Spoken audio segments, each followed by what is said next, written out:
Kita ke informasi selanjutnya, Mirsa, para tenaga kesehatan menghadapi sejumlah tantangan di tengah pandemi, mulai dari pemotongan upah, resiko terpapar virus, hingga janji insentif yang tak sepenuhnya terrealisasi. Di tengah peliknya persoalan, Kementerian Kesehatan menjadi sorotan tajam usai ditegur Presiden karena penyerapan anggaran yang rendah. Menteri Kesehatan Terawan beralasan penyerapan rendah salah satunya karena yang sakit dan meninggal dunia jumlahnya sedikit.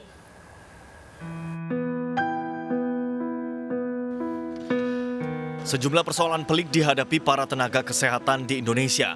Salah satunya pemotongan upah. Satu persatu tenaga kesehatan menjadi korban meninggal dunia terpapar virus saat berjuang merawat pasien COVID-19.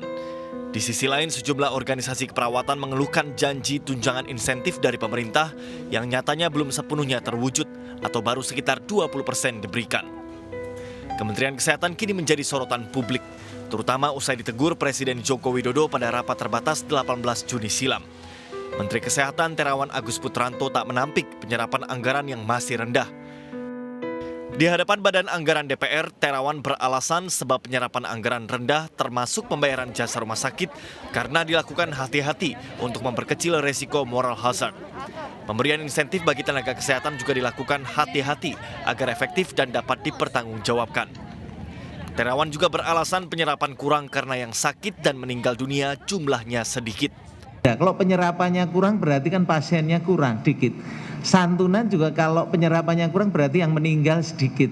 Penyerapannya ini tetap bisa terserap dengan baik, namun kami tidak ingin lepas dari masalah akuntabilitas dan juga masalah efektivitas anggaran yang terserap. Sebelumnya pada rapat terbatas menteri dan lembaga pada 18 Juni lalu, Presiden Joko Widodo menyoroti kinerja Kementerian Kesehatan yang lambat mewujudkan anggaran penanganan COVID-19. Di antaranya anggaran Kementerian Kesehatan 78 triliun yang baru terrealisasi 1,53%. Juga anggaran bansos yang belum seluruhnya dicairkan padahal jutaan masyarakat menghadapi dampak pandemi. Bidang kesehatan itu dianggarkan 75 triliun. 75 triliun, baru keluar 1,53% coba.